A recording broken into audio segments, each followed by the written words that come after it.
Bring your cup and take a seat. Fill it up, coffee, wine, or tea. Come find what you're looking for. A good pour. Welcome back to A Good Pour. I'm Kathryn Good, your host. Today we have a guest that has been asked for several times. Today we have Michael Bates with the Gallatin Housing Authority. Welcome, Michael. Thank you. I'm good. Thank you for having me. Of course. So we actually met. You're probably not going to remember this because I was part of a Leadership Sumner class that came to visit you back in 2017, 2018. So I have met you, but you would not remember me because I came in with a big group and we came to tour. But I learned then what Gallatin Housing Authority did, but I would like some reminders. So what is Gallatin Housing Authority and how did you become involved? Good questions. Believe it or not, I started in public housing by accident. 1995, I'm working in an architecture firm, working to become an architect of all things. And you get a phone call from a classmate, say, hey, would you like to come and join me at the Memphis Housing Authority as an assistant director and capital funds? I'll say, what is an housing authority? Well, at fate has it, public housing agency needs professionals as well. And they need individuals with certain backgrounds to work with contractors and architects. I was able to join the Memphis Housing Authority in 1995 as an assistant director and capital funds. Fast forward, as I said, that's been 31 years ago. It's been a very, positive move for me. And I think I've given my best to the industry to make sure that people do have safe, comfortable, sustainable housing. And I find it very, personal, professionally, to know that I think I've made a difference. Mm-hmm. And what does it mean to be in public housing? It means that you're working for the United States Department of Housing and Urban Development, formed through Congress many, many years ago. We are subsidized federally through, what you call Congress federal funds, and we work as mainly property managers for HUD. All the buildings you see, public housing, are technically owned by HUD, United States Department of Urban Development. We're just managers, but we have regulations and statutory things that come down that dictate how we manage their properties. So sometimes when people get on a waiting list or put applications in and say, why can't you do this? Why? Well, we have regulations that have guardrails around what is that we can and cannot do. We pride ourselves in trying to do everything rightly so that we do not violate anyone's rights or make anyone feel uncomfortable. But we do have guidelines. We do have statutory limitation of what we can do. Particularly if people ask, can you do emergency housing? Unfortunately, no. I wish we could. Once again, that's what no guardrails. HUD said, we want you to lease up these units to make money, not to give them away free for people to live there. So we do have limits. But how I got involved by, I think, a miracle of someone asking me at the right place at the right time. And I'm honored to say that I see the need. And I wish the workforce would have more Michaels coming along to replace me and others as we begin to step away from this industry. Sure. Mm-hmm. When did you move to Gallatin? Actually, in 2013, September 2013. Come this year, 13 years. And I'm blessed to feel that I've helped to create a good team. I feel that right now the team that I'm working with and the board, I'm in a good place. I have good support, like I said, from within the city, the mayor's office, and the board has given me the flexibility to think outside the box, to do things, take risk.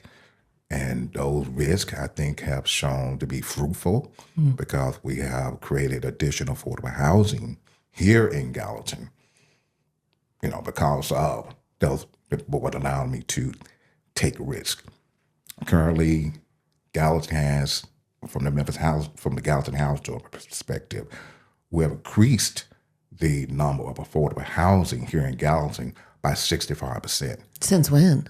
since 2013. Okay. Yeah. Gallatin Housing Authority alone, Wow. based on the number of units that Gallatin has, the Gallatin Housing Authority has in Sumner County, which is 291, we have increased about 186 more. Okay. So 65% more low income affordable housing has been built by one entity, the Gallatin Housing Authority, since 2013. So those 186 units are now available and being occupied by the elderly, the disabled, the individual, low income, extremely low income, here in Gallatin, Tennessee. So I'm saying that we have made a difference, just one entity, and that since 2013, you can go from the east side to the west side of Gallatin, you can see the results of the work that we have put in at the Gallatin Housing Authority. And I must say, it is a team effort. I'm very proud of a team, because I can't get it done without their support. I cannot get it done without them doing their jobs. And they do good work. Yeah. Very good work. So as much, even with a 65% increase, there's still a need. I feel like I'm hearing affordable housing everywhere. Yes. So what is that to you, and why is that doing good work? Because you see a need. Good work is when you work with a purpose. And we have a mission and a vision at the Gallatin Housing Authority. And each employee knows, hey, you working with a purpose. And with that purpose, you have target goals to meet. You have goals in which we also know there's outcomes that we want to see. And as you begin to see the outcomes, you know that, hey, your work is not in vain. So we see results. You see buildings. You see tenants living comfortably. You see new buildings being constructed all over Gallatin, because the Housing Authority is reinvesting in its community. So good work is working with a purpose, working with a mission, and working as, you're putting your heart into your work and your work into your heart. And then you find that your work has fruition, and you can walk and actually touch it and feel it. And it's a wonderful thing when you can touch and feel your work, and hey, that's good work. Yeah. Because there's the results right there. Yeah. You can see it. The community can see it. Anybody talk about where's the help? Well, help is here. Not at the magnitude I would like, because you can only do so much with limited dollars. Right. Which we need more of. But what we have, we use it constructively, and we use it at a maximum capacity as possible. Yeah. So you said the team has a purpose. What is that purpose? Twofolds. To make sure that anyone that comes in public housing, you're comfortable, you're welcome, you have what you need as a property manager to live comfortably and freely in your new home. The purpose is to make sure, make sure we as a leasee to the leaseor, we're meeting those agreements, that we're keeping the grass cut, we're keeping the yards clean, we're keeping everything in order, that when you come home from work, you come into a decent home. The children are out playing. They have no fear of any violence, that they are actually enjoying life. The purpose one is to make sure that we are committed and we are doing what we were hired to do and what public housing is built to do. Purpose number two is to make sure that we just don't become complacent. Don't become complacent. Don't get satisfied. There's so much to do. I challenge them. Think outside the box. You think something that I haven't thought about, bring it to my attention. There's more to do. There's a crisis out there in affordable housing. We can't meet all the need, but we can do some of it. So The second purpose would be innovative. Yeah. Use your skills, use your knowledge. You see something, tell me, Michael, why don't we try this? If it's possible, why not? Let's think outside the box. Michael don't have all the answers. Right. There are others, when I go to conferences around the country, oh my God, doing marvelous, wonderful things. Based on economical scales, I can try it here. The bigger housing authority, bigger budgets, bigger dollars, do much larger projects and more wonderful things to do. But if I see something that I feel can work here in Gallatin, I'm bringing it to my staff. What do you think? Let's take it to my board. What do you think? Let's try it. So you don't have to have all the answers, but the purpose is also never stop learning. Never stop opening up your mind to new ideas. Never think you got all the answers. Be open to be creative. Be open to new ideas and new opportunities. Yeah. And therefore, the community in which you live is going to continue to grow because you're growing. Yeah. And it's just a beautiful thing to see.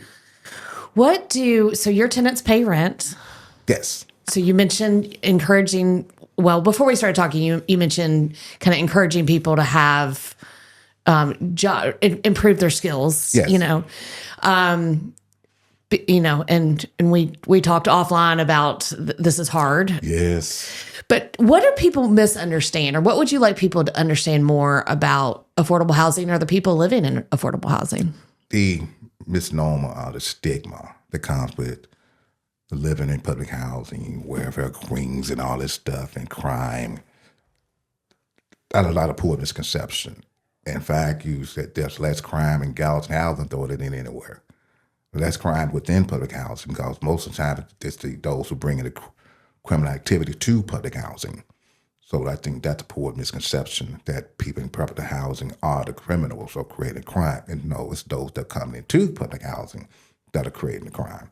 Come in as visitors, you mean? As visitors, doing unlawful things. But it's not the people living there. It's some, unfortunately, there are some. Sure. Because that's why you evict them out. But there's crime in high neighborhoods, right? Exactly. So I think when people say, I want, that, the NIMBY personality, that NIMBY mindset, not in my backyard, because they're going to create crime and bring the property value down. Well, here in Gallatin, we built Southern Gardens Court. Now, Southern Gardens, two beautiful developments over on Southwestern. I don't see the property value going down. I don't see any crime. I don't see any shooting.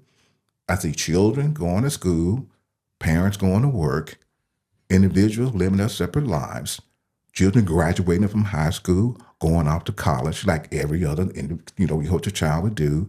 I see beautiful people walking around, going to church on Sunday. I see people doing the natural and same thing you would do if you live in the suburbs or living in a residential community. So those negative connotation about those living in public housing, some may be true, but the majority are not. These are hardworking individuals. You have your elderly that live in there. They're not causing any problems. They're just trying to live out their lives in comfort and in peace, which we want them to do. And you also have those, as I said again, those who are looking for work, looking to find that second chance so that they can improve their lives to do something better for their family. And the job market is kind of tight right now. And you have to go to, develop skills that you may not have to get into the right market and to make it enough. To me, the challenges right now, those who live, is the income level. Why those individuals come to, or families come to public housing, it's because of the level of income. They don't make enough money to live in a market, open market, apartments. So the money, the income, which is what public housing is about, you get your rent based on your income, they come to public housing because it's affordable. Right. That's why I call it affordable. Now, you find some families that are looking to do the best they can with one income. As of now, there's not a whole lot of options with one income at $18,000, $25,000 a year. Yeah. Even a family of four with $37,000, what can you do with that? So affordable housing has its purpose. And we are showing that giving anyone a second chance, it can really make a difference. And I feel proud to say that we have success stories. We actually see people come to us and say, hey, I'm moving out, I'm moving to my own home. I'm getting a Habitat home. Wow. Or one young lady came to me last year and said, I want to take a picture with you. I came to public housing. I got a divorce. It took a minute, but I wanted to finish college. She walked up and said, I want to take a picture with you. I'm getting my master's degree this weekend. Wow.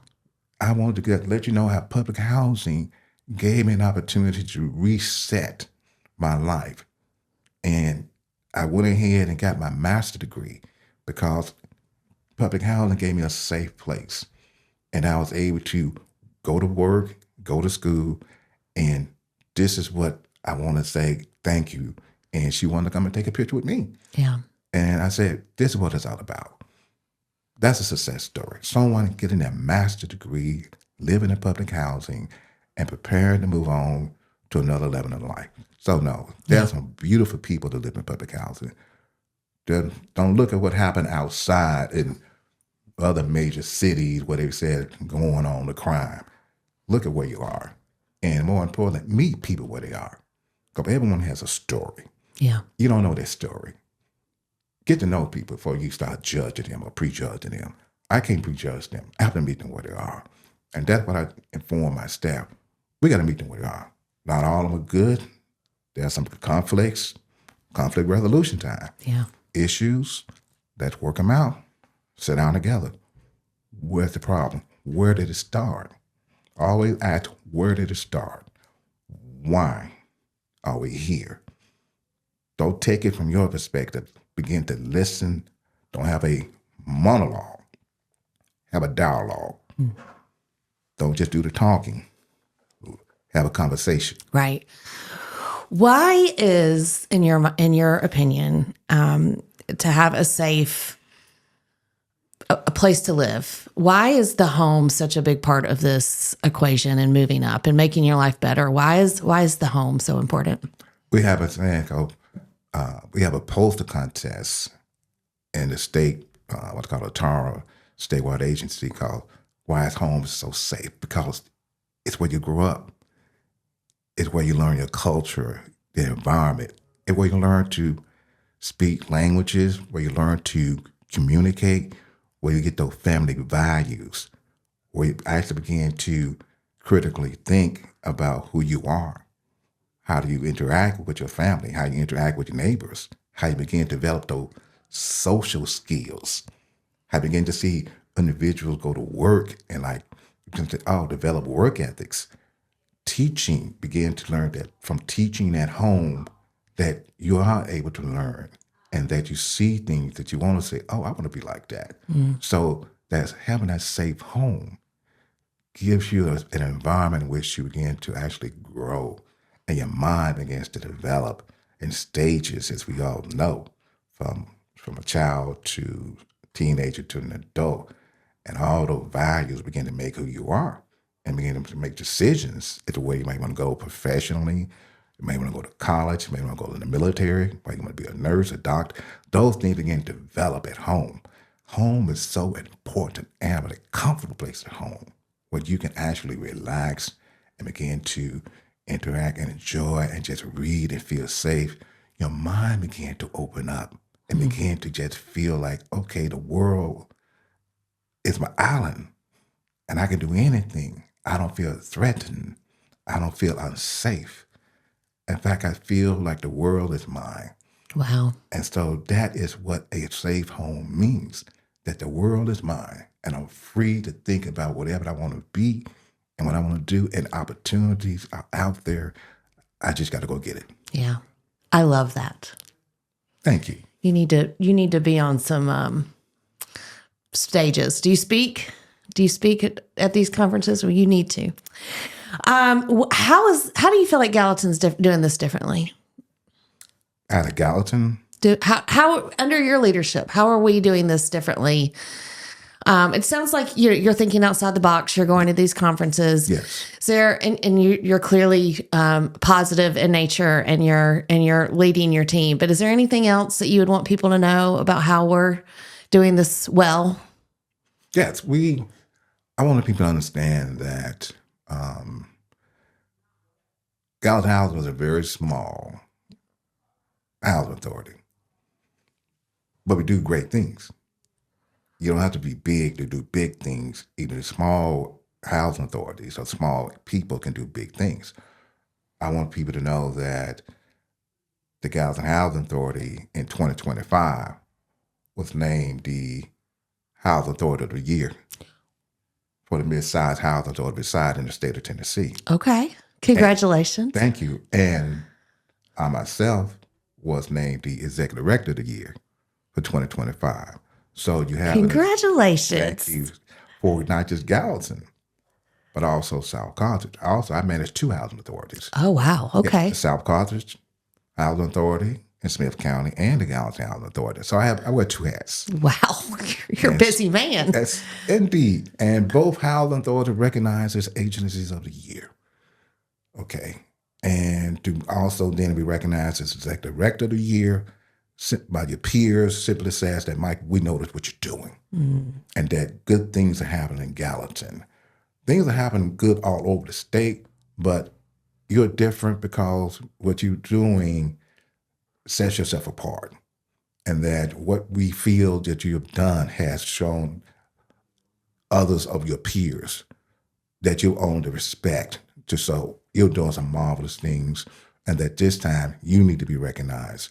I would like to see the Gallatin to begin to appreciate how hard it is to do what we do, and don't take what we do for granted. Do not take the Ridgeview, Southern Gardens Court for granted. They didn't happen overnight. What you see are the results, but it's a lot of hard work. It takes years to develop beautiful housing, affordable housing from the ground up. It takes years. It takes commitment. And it takes, outside of being an executive director of a public housing authority, to become now a developer. Put that hat on. Deal with developers, lawyers, tax credit attorneys. It's a lot that gets involved. And I want Gallatin as a city to understand that these kind of projects don't happen overnight. And that the support would be more if you can help us do more, that the land to build affordable housing, the cost, of course, is now more costly. Yeah.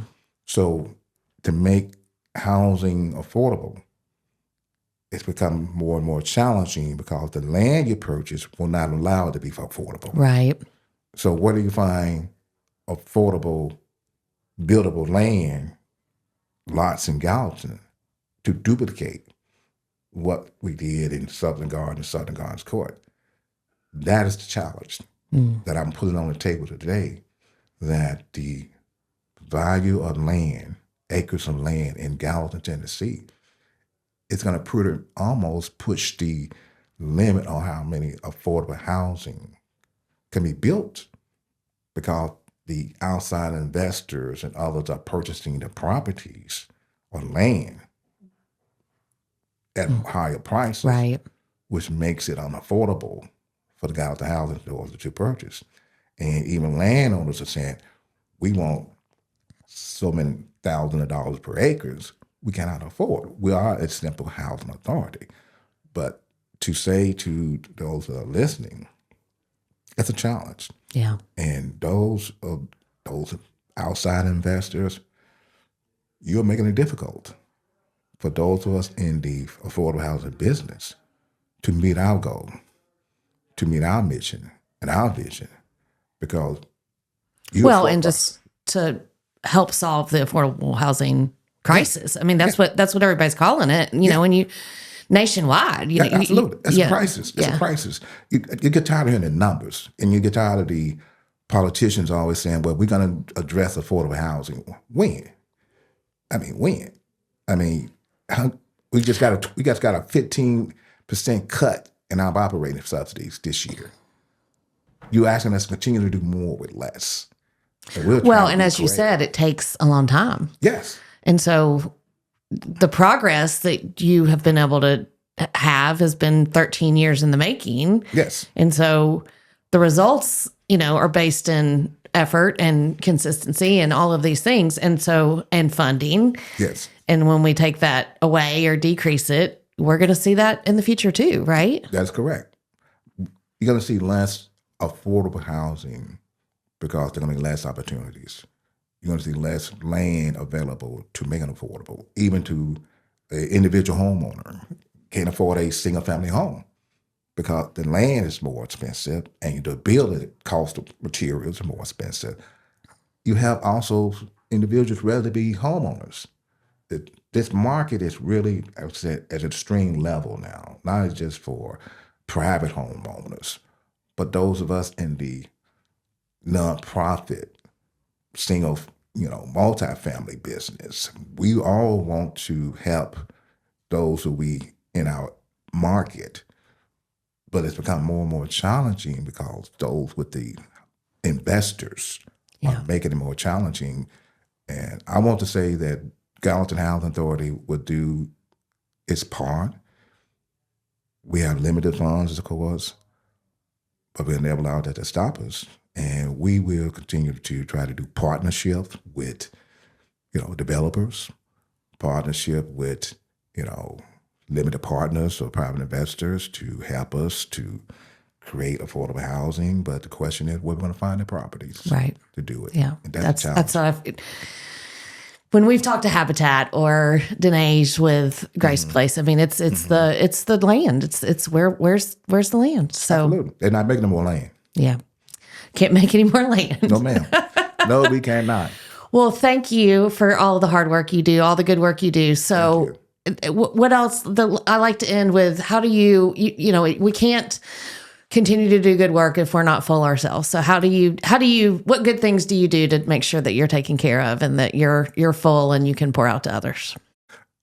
One good thing I do is to continue to, I think, work diligently, not work, work with a purpose, to continue to think about my health, to continue to exercise regularly, continue to keep my faith in what I do, and continue to lean on not just myself, but others. I don't believe in carrying a burden alone. I believe in, shared burden, and therefore it's lighter. Yeah. So I continue to use my team, I continue to use those who knows more to help me, share this burden. It's a lot. It's a lot. And I feel that I'm in a good place where I don't mind sharing the burden or sharing the load. And that right now, the Gallatin Housing Authority has been such a blessing to me. I want to do more with it. It has helped me grow, by reflection, not just personally, professionally, psychologically, and philosophically. It really has. Because now I know how to see humanity in a different way. It helped me to know that there are certain levels of poverty that is more extreme than others. So you learn a lot, but you don't try to carry all that because it can be burdensome. Sure. And can be heavy emotionally when you see, unfortunately, the tragedies that happen in affordable housing, public housing. Sometimes you carry that stuff home, and it's a heavy burden. Yeah. And you do want to share it and not carry it because it can get you to a state of depression. So I continue to try to stay uplifted, think positive, losses, tragedies, to try to continue to keep positive people at my side, to continue to think positive and to speak about it in a positive manner to where I feel good that, I'm not alone. Yeah. It could be a lonely job. And I'm thankful that the Gallatin Housing Authority has given me the opportunity to do good work. And what's important about doing good work, it helps you become a good citizen, a good person, and lastly, a good American. and helping others fulfill that American dream of being in a wonderful home, safe, sustainable, and enjoying life to the fullest. That's what good work is. And when you know it and see it, you be proud of it. Well, I think that was an excellent way to end this podcast. Thank you for joining me today. Thank you for having me, Kathryn. Thank you so much. I'm enjoying it.